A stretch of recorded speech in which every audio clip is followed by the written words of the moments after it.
Assalamualaikum warahmatullahi wabarakatuh. Waalaikumsalam warahmatullahi wabarakatuh. Nahmaduhu wa nasta'in wassalatu wassalamu ala asyrofil anbiya'i wal mursalin wa ala alihi wa sahbihi ajma'in. Pertama sekali marilah kita mengucapkan puji syukur kepada Allah Subhanahu wa taala yang senantiasa mencurahkan rahmat karunia dan hidayah kepada kita bersama sehingga kita dapat hadir bersama-sama di masjid yang mulia ini dan mendoakan kita sebagaimana biasa kita laksanakan setiap bulan. Tak lupa juga salawat dan salam kita hadiahkan kepada junjungan kita Nabi besar Muhammad sallallahu alaihi wasallam. Allahumma Mudah-mudahan dengan mengikuti sunnah-sunnahnya dan banyak kita bersalawat kepadanya, semoga kita golongan yang mendapatkan syafaatnya di dunia dan di akhirat. Bapak-bapak, ibu-ibu, jemaah pengajian rahimahullah, pada malam hari ini seyogianya pengajian kita diisi oleh Bapak Profesor Dr. Asqallah Latif, namun beliau berhalangan, maka pada malam hari ini digantikan oleh putranya Dr. Zaman Said yang pada malam hari ini akan membahas masalah perbedaan Dan cara menyikapinya menurut Quran. menyikapi perbedaan sesuai dengan Al-Quran. Pada Ustaz kami silakan dengan salam.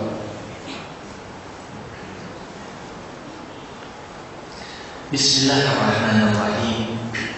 Assalamualaikum warahmatullahi wabarakatuh. Alhamdulillahirabbil alamin wal 'aqibatu lil muttaqin wala udwana illa 'alal zalimin. Bapak-bapak, ibu-ibu, saudara-saudari jamaah fardhu isya yang dimuliakan Allah. Alhamdulillah, puji syukur kita panjatkan kehadirat Allah. Pada malam hari ini Allah Subhanahu wa taala mempertemukan kita dalam sebuah majelis ilmu yang mulia.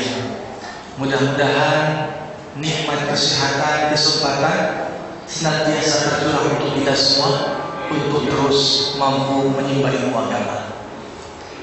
Selawat berikan salam tak lupa pula kita haturkan kepada junjungan kita Nabi Muhammad sallallahu alaihi wasallam. Mudah-mudahan dengan meneladani pribadi Rasulullah, menghidupkan sunnahnya di tengah-tengah kehidupan kita, Allah berjanji pastinya kita akan memperoleh hasanah di dunia wa hasanah fil akhirat. Bukan hanya bahagia di dunia, tapi juga bahagia nantinya di akhirat. Kaum muslimin jamaah yang dimuliakan Allah, akhir-akhir ini hampir semua media cetak, elektronik, televisi, radio mencermati satu fenomena yang cukup menghebohkan di Indonesia, apalagi selain daripada fenomena ISIS. Kita lihat baru-baru ini terakhir ada 16 warga Indonesia katanya udah lewat perwakilan Indonesia di sana nyuruh pulang, ayo pulang. Ngapain ikut ke sana? Tapi mereka mengatakan, ya, kami tak mau pulang. Tak ada lagi harta kami yang tersisa. Semua sudah kami jual. Karena kami hanya ingin bergabung dengan mereka dengan penuh pengharapan akan adanya kehidupan yang lebih baik. Memang ironis sebenarnya. Satu sisi kita tak bisa meragukan bagaimana keikhlasan niat mereka. Datang ke sana lihat, oh ini karena semangat Islam, rela dia jual semua berangkat ke sana. Namun di sisi lain kita mencermati sebuah fenomena yang cukup luar biasa, berbahaya di tengah-tengah umat. Apa itu? Fenomena mulai lunturnya salah satu sunnah yang paling utama yang membuat umat Islam ini maju di zaman Rasulullah, maju di zaman para sahabat. Itulah bagaimana sikap yang bijak dalam menyikapi perbedaan yang ada. Ini kita lihat saat ini Bapak Ibu jamaah yang dimuliakan Allah. Yang namanya perbedaan hampir tidak ada, tak pernah kita jumpai. Tiap hari berbeda. Di rumah saja kita melihat dua orang saudara yang keluar dari rahim ibu yang sama, makan masakan yang sama, tapi anak pertama modelnya A, anak kedua modelnya B. Padahal keluar dari rahim yang sama. Bahkan anak kembar sekalipun tak ada yang sama. Ayahsabul insanu an nusawwiya banana. Apakah manusia mengira kami ini tak mampu untuk membedakan sidik jari antara satu manusia dengan manusia yang lain? Kita lihat Tuhan pun mengakui tak ada manusia. Makanya itu pada kesempatan malam hari ini kita akan melihat bagaimana pandangan Al-Quran terhadap perbedaan, bagaimana sikap kita dalam menyikapi perbedaan dan menjadikan perbedaan yang ada sebagai salah satu kekuatan, sebagaimana Rasulullah SAW menjadikan perbedaan di tengah-tengah para sahabat Rasul itu sebagai sebuah kekuatan untuk meraih sebuah kesuksesan yang besar. Jemaah yang dimuliakan Allah, kalau kita buka Al-Quran, Al-Quran banyak sekali bercerita tentang yang namanya perbedaan. Mulai kita lihat sebelum manusia diciptakan, ketika Allah mengutarakan niat untuk menciptakan manusia, kita lihat bagaimana Al-Quran sudah mengabadikan malaikat yang punya pandangan berbeda. Tuhan, apalagi diciptakan manusia? Kan kami sudah ada. Kami bertasbih setiap hari kepadamu, beribadah kepadamu. Lihat sini, malaikat berbeda pandangan dengan Allah, diabadikan. Kemudian ketika Allah SWT sudah menciptakan Adam, disuruhlah iblis, malaikat semuanya sujud kepada Adam. Sekali lagi Al-Quran merangkum sifat iblis yang membangkang perintah Allah karena punya pendapat yang berbeda, diabadikan oleh Al-Quran. Dari awal sudah ada perbedaan-perbedaan. Ketika ada Hawa terusir dari surga, turun ke dunia, Allah pun kembali mengulang lagi, menjelaskan kepada kita yang namanya perbedaan bagian dari sunnatullah, hukum yang Allah tetapkan dalam kehidupan manusia, baik sebelum kita turun ke bumi ataupun setelah ke bumi. Ketika Allah suruh dua orang anak Adam, ayo berkorban. Si abang Habil mengorbankan yang bagus-bagus, si adik Qabil mengorbankannya tak bagus. Mana yang tak laku dijual itu dikorbankan. Akhirnya Allah menerima kurban yang pertama, menolak kurban yang kedua. Lahirlah perbedaannya. Marah yang ditolak, senang yang diterima. Beginilah kehidupan, tak pernah hilang dari yang namanya perbedaan. Maka kita melihat Al-Quran Karim ketika bercerita tentang perbedaan penciptaan manusia, selalu Allah menyebutkan kata perbedaan dalam konteks positif.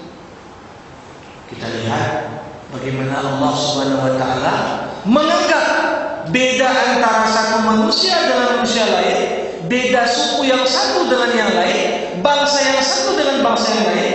Ini dianggap sebagai tanda bahwasanya Allah itu Maha Kuasa untuk membuat kita berbeda. Ya ayyuhan nas, inna khalaqnakum min zakarin wa unsa wa ja'alnakum syu'uban wa qabaila lita'arafu inna akramakum indallahi atqakum. Wahai manusia, kami ciptakan kalian berbangsa-bangsa, bersuku-suku. Tujuannya itu apa? Bukan untuk saling menyalahkan, bukan hanya untuk melihat pada perbedaan yang ada, tapi yang paling utama adalah lita'arufu, untuk mengenal kearifan yang satu daripada kearifan yang lain. Yang namanya tiap perbedaan pasti masing-masing punya nilai lebih yang tak dimiliki oleh pihak yang lain. Ini kita lihat bagaimana Quran Karim menjelaskan kepada kita perbedaan tak semuanya itu dalam konteks yang negatif. Bapak-bapak, ibu-ibu, jamaah yang dimuliakan, karena perbedaan ini merupakan bagian dari sunnatullah, kita melihat dalam banyak konteks Al-Quran mengakui adanya kelompok-kelompok yang berbeda dari umat Islam. Bukan hanya Quran cerita tentang orang beriman, bagaimana sifat orang yang beriman, Quran pun cerita tentang bagaimana golongan kafir, sifatnya bagaimana golongan munafik, sifat mereka bagaimana. Sekali lagi, ini bukan hanya sekedar untuk mengajarkan kepada kita ada perbedaan, tetapi dengan kita mengenal sifat-sifat masing-masing golongan, diharapkan kita bisa bertindak bijak terhadap masing-masing kelompok. Allah Subhanahu wa taala katakan, "Walau syaa rabbuka laja'alan nas ummatan wahidah walakin la yazalu mukhtalifin." Sekiranya Allah berkehendak, Allah akan jadikan semua manusia semua sama. Tidak demikian, manusia tetap akan terus berbeda. Jadi di sini kita melihat sunnah Allah secara umum adanya perbedaan. Nah, kalau kita melihat apa yang terjadi saat ini, umat Islam dalam menyikapi perbedaan saat ini terbagi menjadi 3 kelompok. Pertama, kelompok yang tak bisa menerima perbedaan. Kadang-kadang ini bukan hanya dalam masalah konteks agama saja. Dalam masalah kerja pun betapa banyak pimpinan tak mau menerima pendapat yang berbeda dari anak buah. Kalau udah rapat ya persoalan ya sekedar pelengkap saja.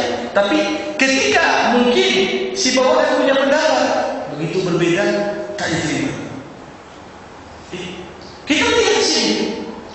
Kelompok yang pertama, kelompok yang gagal untuk melihat perbedaan sebagai sebuah karunia Tuhan. Lihat ini sekarang kelompok ISIS yang banyak orang salah persepsi. Ini saya baru bertemu dalam konferensi sekitar seminggu yang lalu di Kuala Lumpur dengan beberapa perwakilan ulama Irak. Mereka mengatakan Sunni di Irak ini dalam dilema. Kenapa? Satu sisi Syiah membunuh mereka, sisi lain ISIS pun bunuh mereka. Kenapa? Dianggap kalian tak berbaiat. Begitu tak berbaiat, dianggap ini bukan Islam. Di sisi lain serba kebingungan, maju benar, mundur benar. Ini tanda-tanda bagaimana sikap yang diajarkan Rasulullah untuk menyikapi secara positif adanya perbedaan antara umat. Ini mulai runtuh. Inilah kelompok pertama. Rata-rata kelompok yang disebut radikal ini gagal untuk bisa memahami hikmah di balik perbedaan. Tapi di sisi lain ada kelompok tak kalah ekstrim, kelompok yang mengakui semua perbedaan dan menganggap semua yang berbeda betul. Kalau pertama dianggap yang bukan sesuai dengan dia salah. Ada kelompok lain, ya kita beda, tapi semua kita betul. Jadi mau gimana? Oh ya, inilah yang disebut dengan filsafat relativisme. Tak ada sesuatu yang hak dan batil yang jelas. Kalau ada orang bilang perang itu bahaya, ya tergantung. Mencuri itu tak bagus, tergantung. Semuanya tak ada yang mutlak. Tergantung Anda menilai dari sudut mana. sehingga jujur itu menjadi relatif, amanah itu relatif, semua hal dianggap relatif, sehingga hilanglah akhlak. Gara-gara apa? Terlalu terbuka menerima perbedaan, sehingga tak jelas lagi mana prinsip yang harus dipegang. Semua betul. Termasuk sekarang kita lihat, ya, orang mengatakan udah tak relevan lagi, dilarang kawin beda agama. Kenapa? Semua ya kan dianggap perbedaan ini betul semua, sehingga ayat-ayat Quran yang kadang-kadang menggarisbawahi perbedaan ini juga kadang-kadang menentang. Pertama, ekstrim menolak segala bentuk perbedaan. Sisi lain, ada yang ekstrim juga menerima semua perbedaan dan menganggapnya sebagai sebuah kebenaran. Bagaimana Al-Quran Al-Karim mengajarkan kepada kita menyikapi perbedaan? Pertama, sadarilah bahwasanya perbedaan tak mungkin dihilangkan. Ini yang pertama. Kenapa? Ini kehendak Tuhan. Kehendak Tuhan adanya perbedaan. Ada yang lahir belajar bahasa Aceh, ada yang lahir belajar bahasa Mandailing, ada yang lahir belajar bahasa Arab, ada yang lahir belajar bahasa Cina. Ini Tuhan. Apakah kita sudah bikin kontrak sebelum lahir? Saya mau pesan lahir di mana? Tidak ada sih. Tidak ada yang tahu kita dapat perbedaan yang mana.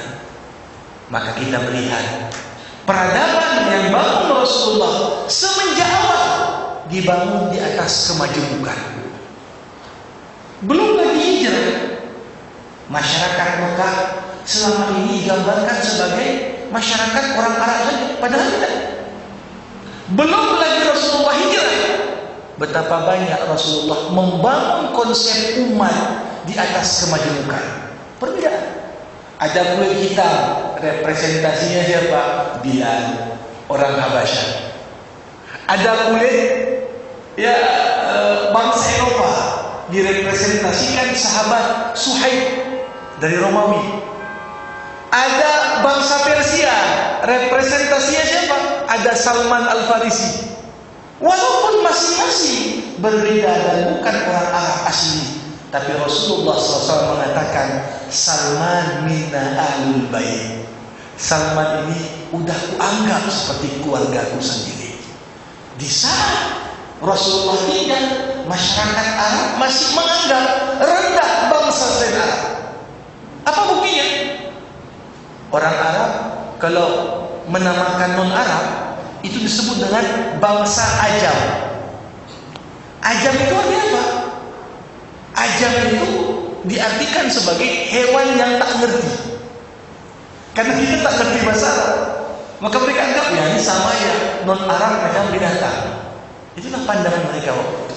Sampai istilah ini masih terus bertahan walaupun sudah dipengaruhi oleh Islam. Tapi kita lihat di tengah-tengah kultur yang kurang memahami perbedaan tadi, Rasulullah memberikan apresiasi kepada perbedaan. Bahkan tak jarang dalam musyawarah besar pun diikut sertakan Bilal, Salman, ya. Kenapa? Agar terjadilah, kita lihat yang dikenal dengan pertukaran budaya dan pemikiran. Bapak-bapak, ibu-ibu yang banyak Allah. Semakin suatu bangsa sadar akan nilai perbedaan dan mampu mengubahnya sebagai sebuah kekuatan, maka semakin cepat pula bangsa itu akan maju. Kita lihat dulu bagaimana Rasulullah merangkul semua perbedaan yang ada dijadikan sebuah kekuatan. Kita lihat bangsa Amerika pun maju kenapa? Semua suku bangsa ada di sini. Cina ada, India ada, Arab ada situ, orang Eropa ada, berkumpul semua diikat, bukan lagi dengan persamaan bahasa, bukan lagi dengan persamaan suku dan bangsa, tapi diikat dengan persamaan ideologi, visi dan misi. Inilah yang dirancang oleh Rasulullah jauh sebelum kita berpikir di sini. Konsep umat yang dibuat dalam Islam ini adalah konsep yang menerima berbagai perbedaan yang ada, disatukan dengan satu ideologi yang sama. Jadi kita lihat bagaimana di Mekah, semua warna kulit ada, semua model rambut ada, semua bahasa ada, tapi ketika sudah berkaitan dengan masalah ideologi, semuanya punya cara pandang yang sama, disatukan oleh sebuah konsep keumatan. Ini yang pertama. Bapak-bapak, ibu-ibu, jamaah yang dimuliakan Allah, bagaimana Al-Quranul Karim mengajarkan kepada kita sikap mudah untuk menerima perbedaan dan menghormatinya. Pertama, Al-Quran mengajarkan kepada kita sebeda-bedanya manusia satu dengan yang lain, semuanya punya sumber yang sama. Kakek kita semua sama. Kullukum li Adam wa Adam min turab. Semua dari kalian, siapa kakeknya? Adam. Adam dari tanah. Jadi walaupun ada perbedaan, ketika kita merenung, ya ternyata kita semua bersumber dari sumber yang sama. Maka secara tak langsung perbedaan-perbedaan tadi akan terasa lebih ringan. Kenapa? Karena kita merasa punya sumber yang sama, asalnya sama. Yang kedua, Al-Quran mengatakan kepada kita pentingnya untuk menegakkan keadilan kepada siapapun walaupun berbeda dengan kita. Wa idza hakamtum bainan nas antahkumu bil adl.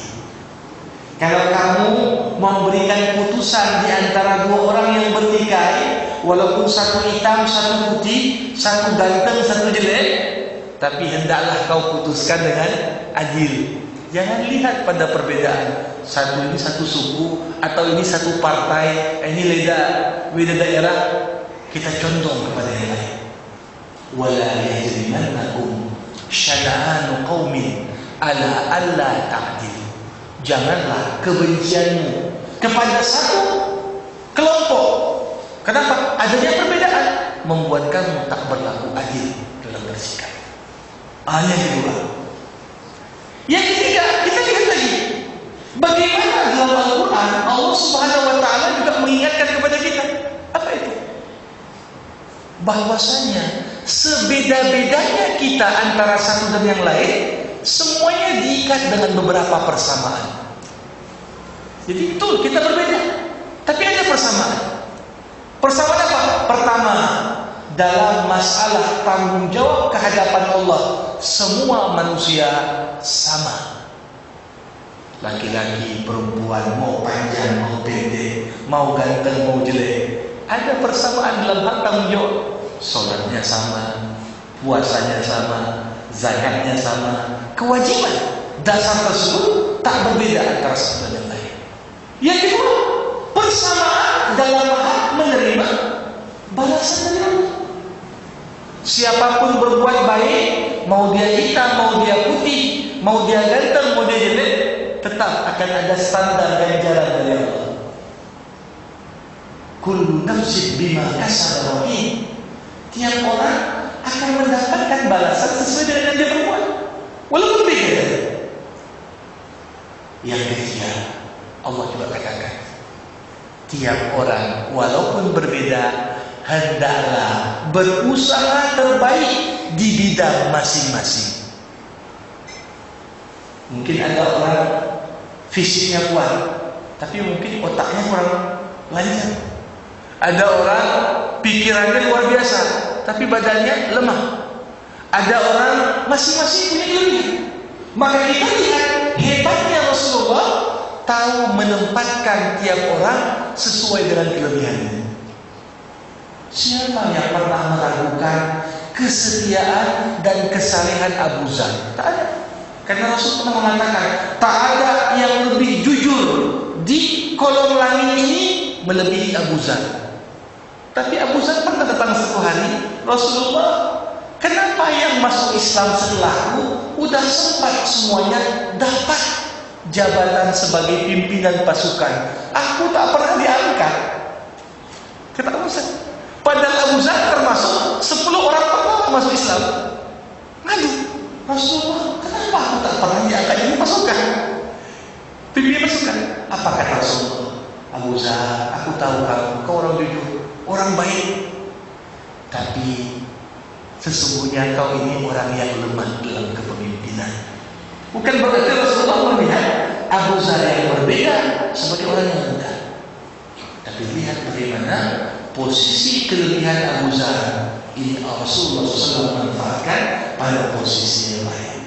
Khalid bin Walid disebutkan dalam riwayat. Kadang-kadang Khalid bin Walid disebutkan surat-surat pendek pun sering lupa. An-Nas pernah disebutkan Khalid bin Walid salah baca. Tetapi dalam masalah perang tak pernah Rasulullah ragu untuk menempatkan Khalid bin Walid sebagai pimpinan. Kenapa? Perbedaan yang ada, kualitas iman, kualitas kepemimpinan, kualitas ilmu, ini Rasulullah memanfaatkan sesuai dengan kelebihan masing-masing. Ini kita lihat sini bagaimana perbedaan tadi justru menjadi sebuah kekuatan. Bapak-bapak, ibu-ibu, jamaah yang dimuliakan Allah Subhanahu wa taala. Nah, kita sekarang yang hidup di zaman di mana perbedaan dianggap sebagai sebuah beban. Kalau dulu bagaimana pendiri bangsa kita dengan bijak mengatakan berbeda-beda tapi tetap satu, Bhinneka Tunggal Ika. Ini walaupun bukan bahasa Arab, jangan kita anggap ini bukan nilai-nilai keislaman, tidak. Ini adalah sesuai dengan prinsip Islam. Beda kita, tapi dalam hal-hal yang kita sepakati, kita perlu bekerja sama. Kita lihat saat ini, inilah yang dihadapi oleh umat Islam saat ini. Kita terlalu banyak melihat kepada aspek beda, tapi lupa bahwasanya yang mengikat kita, hal-hal yang bisa menyatukan kita, itu lebih banyak daripada perbedaan. Coba bayangkan kalau sekiranya pemikiran radikal seperti yang dibawa ISIS ini terus berkembang, beda pendapat sedikit kafir. Umat habis bunuh satu dengan yang lain. Padahal Rasulullah pernah mengatakan, siapa yang mengatakan kepada saudaranya, wahai kafir, kalau tak terbukti, kembalilah kekufuran itu kepada yang mengucap. Ini kan bukan hal sepele. Jadi disinilah bagaimana Rasulullah maju beserta para sahabat lewat menyikapi perbedaan. Ini juga yang harus kita kembangkan lagi dalam kehidupan kita saat ini. Mudah-mudahan kita semua bisa menjadikan perbedaan yang ada, kita yakini sebagai sebuah sunnatullah. Kita jadikan itu sebagai sebuah kekuatan dan keragaman. Karena sesungguhnya konsep umat yang diinginkan dalam Islam bukanlah semua orang harus sama semua, berbeda, tapi dalam konteks yang menyatukan, apalagi yang sejalan dengan ideologi. Kita saling mendukung dan memanfaatkan perbedaan yang ada sebagai sebuah kekuatan besar. Mudah-mudahan pengantar yang saya sampaikan pada kesempatan malam hari ini bermanfaat kepada bapak-bapak, ibu, jamaah yang dimuliakan Allah. Yang ingin bertanya, berkomentar terkait dengan apa yang saya sampaikan, saya persilakan dengan segala hormat.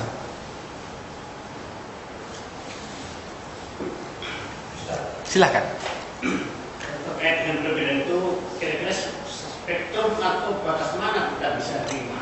Karena kan kalau kita gambarkan ini keragaman seperti ini, mungkin ada dalam pemahaman kita ini yang bisa ada pakar-pakarnya. Kalau ini ya, kalau ini enggak. Kemudian kedua, secara kenapa munculnya firqah seperti ini? Apakah itu karena pemahaman antara teks dan konteks, atau memang mungkin ada unsur masuk pemikiran-pemikiran yang terkait dengan bukan masalah politik, masalah geografi. Baik, terima kasih. Dua pertanyaan yang sangat baik sekali. Pertama, bagaimana batasan perbedaan yang bisa ditolerir dan perbedaan yang tak bisa kita tolerir? Kita melihat pada hakikatnya perbedaan yang ada ini semuanya harus kita sikapi dengan baik, walaupun kita tak sependapat dengan perbedaan itu. Kita lihat bagaimana seorang Musa ketika Allah utus menghadap Fir'aun. Kita tahu Musa dan Fir'aun beda pendapat, tapi walaupun beda pendapat, perintah Allah kepada Musa, izhaba ila fir'auna innahu tagha wa qula lahu qawlan layyinan.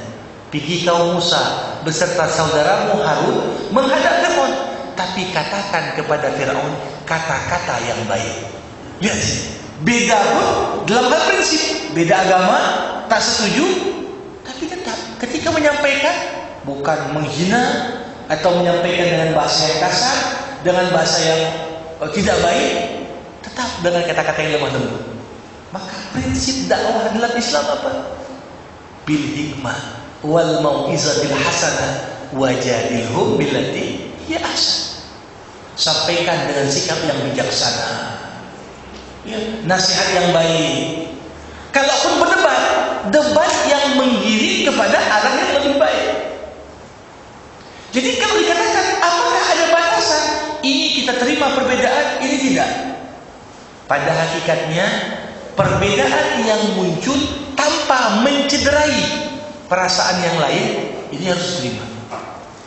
Kenapa saya katakan demikian? Kita lihat Rasulullah ini orang yang paling menerima perbedaan. Sebelum perang Uhud, waktu itu terjadilah diskusi di kalangan para sahabat. Apakah kita perangnya di kota Madinah atau kita perangnya keluar dari Madinah? Ketika itu berbedalah dua kubu. Kubu muda mengatakan kita harus jemput keluar kota Madinah, kita jangan tunggu di dalam kota. Tapi waktu itu sahabat-sahabat tua mengatakan udah dalam kota saja. Akhirnya apa kata Rasulullah? Udahlah, karena lebih banyak yang memandang keluar, kita ikut aja pendapat yang banyak. Walaupun dalam hati Rasulullah tak senang dengan keluar, dan Rasulullah lebih memilih tetap di Madinah. Ketika terjadi perang Uhud dan umat Islam kalah, turun ayat Al-Quran membenarkan sikap Rasulullah. Kalau namanya udah musyawarah, walaupun kadang-kadang kita tak sependapat dengan itu, sikapi dengan sabar, sikapi dengan legowo, karena itu adalah untuk kepentingan kekuatan bersama.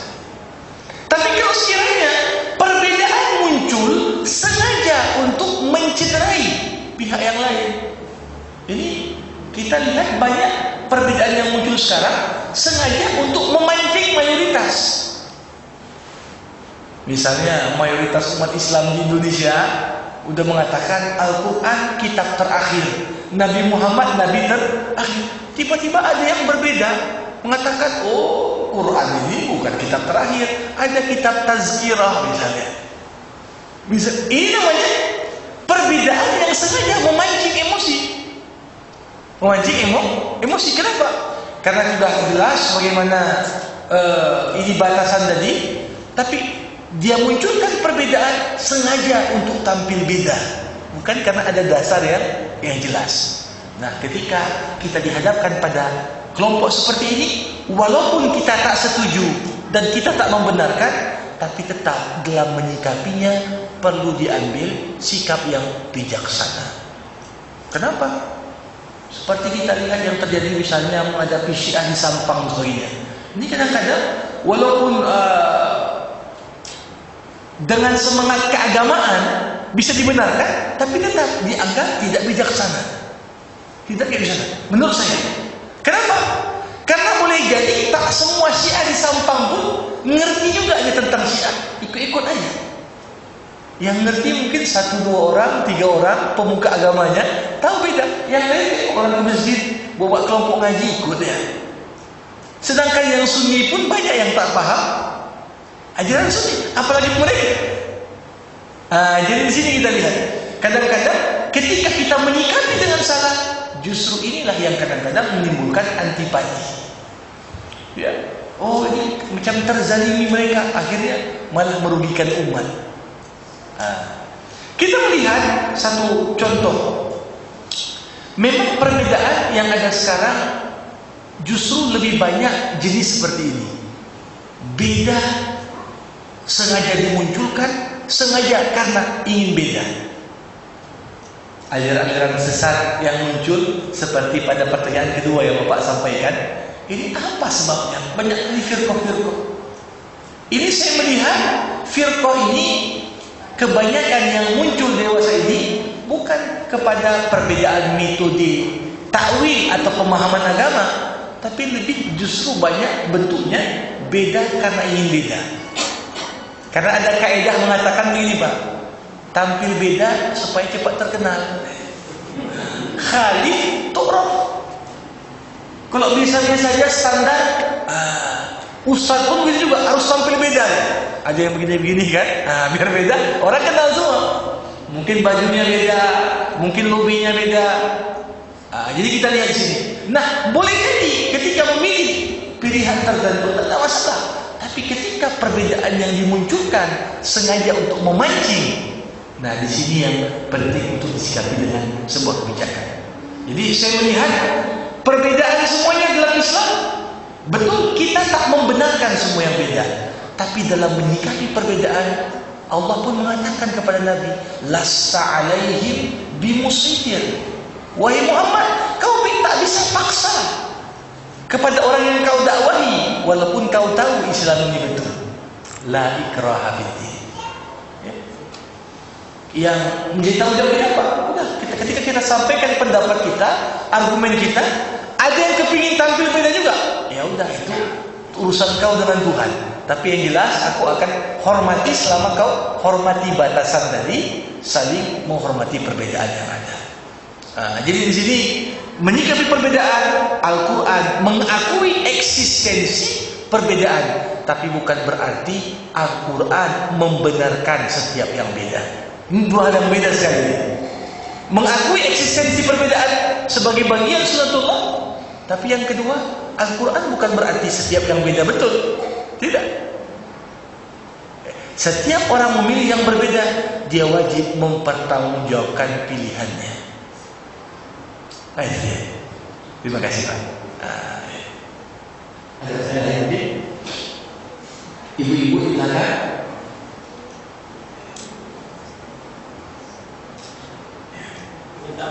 Boleh. Seperti fenomena ISIS.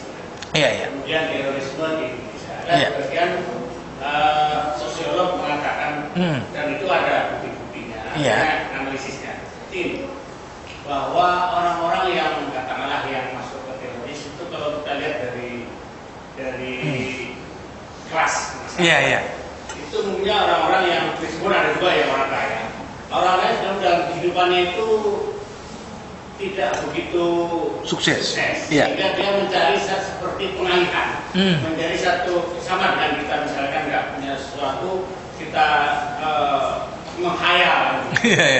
Ada sebagian mengatakan demikian. Kemudian orang-orang seperti ini apabila difasilitasi atau diberikan peluang, jadi katanya. Betul.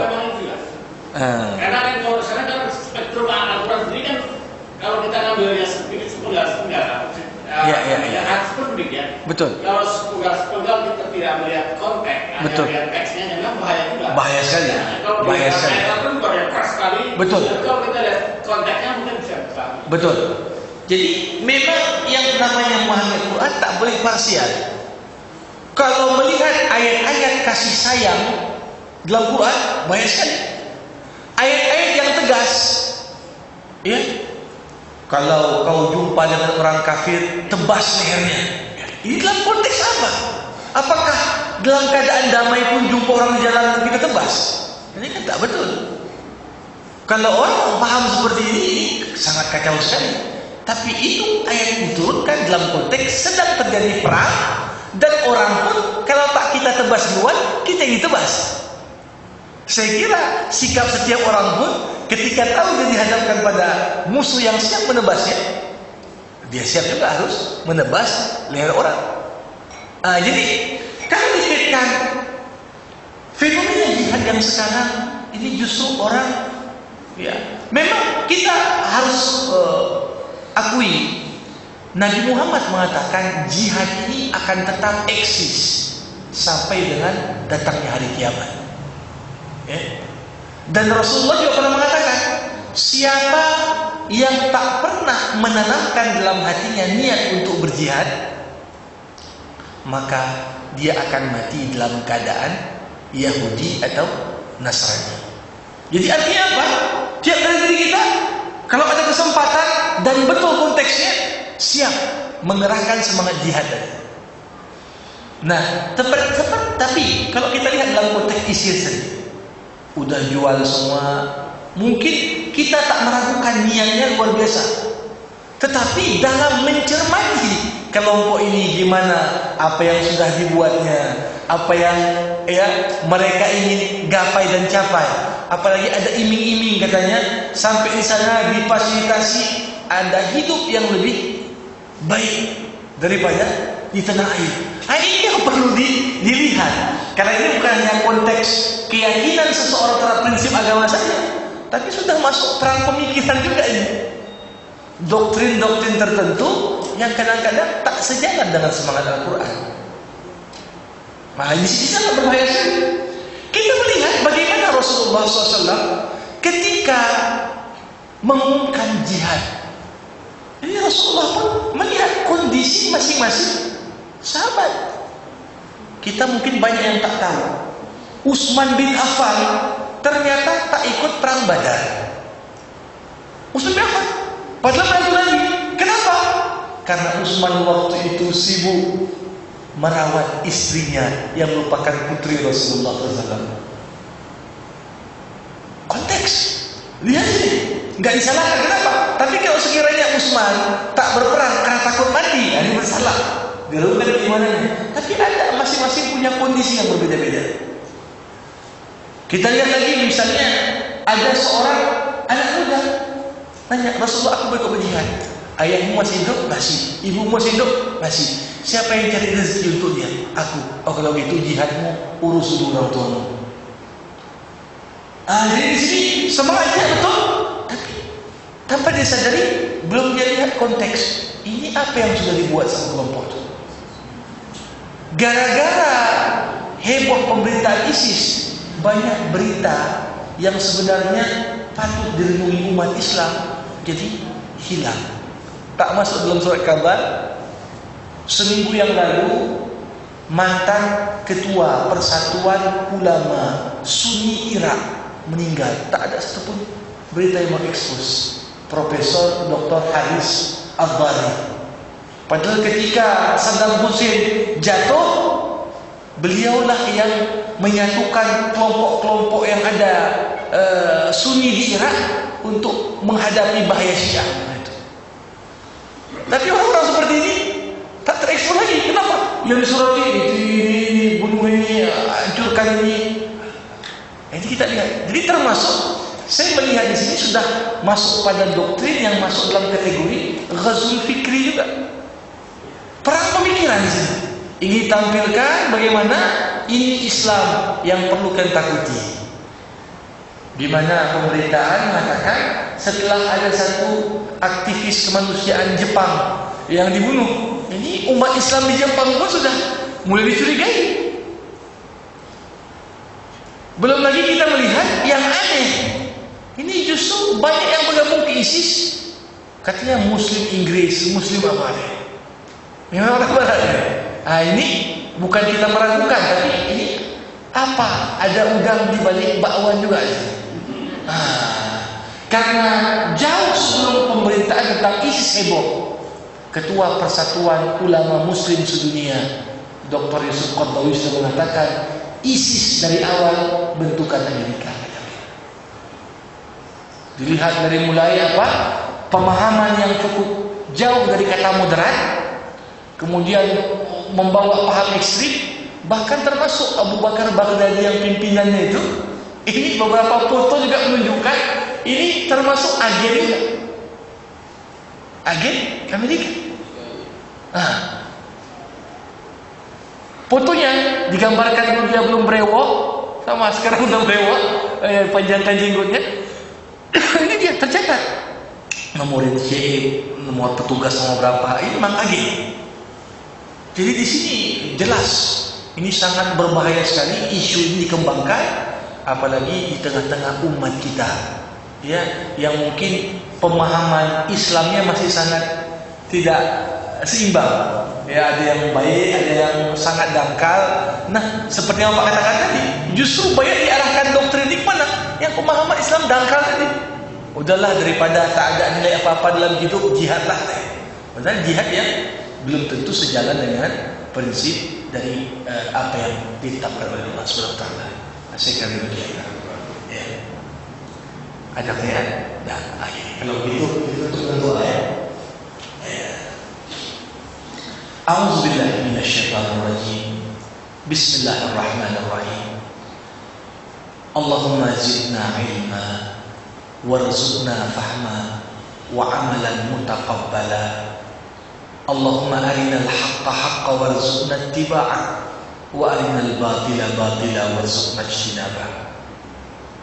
Allahumma ij'al jam'ana hadza jam'an marhuma wa tafarruqana min ba'dihi tafarruqan ma'suma. Rabbana taqabbal minna innaka antas samiul alim wa tub 'alaina innaka antat tawwabur rahim. Rabbana atina fid dunya hasanah wa fil akhirati hasanah wa qina 'adzabannar. Walhamdulillahi rabbil alamin. Terima kasih. Wabillahi taufiq wal hidayah. Wassalamualaikum warahmatullahi wabarakatuh. Demikianlah tadi tausiah ataupun rekan-rekan yang menyampaikan masalah Islam menyikapi perbedaan yang disampaikan oleh Ustaz Dr. Masai. Mudah-mudahan apa yang disampaikan tersebut dapat menjadi wawasan dan menambah pengetahuan kita dalam menyikapi dan hidup dalam kehidupan kita ini. Demikian terima kasih kepada Ustaz. Kajian kita mengucapkan alhamdulillah. Assalamualaikum warahmatullahi wabarakatuh. Waalaikumsalam warahmatullahi wabarakatuh.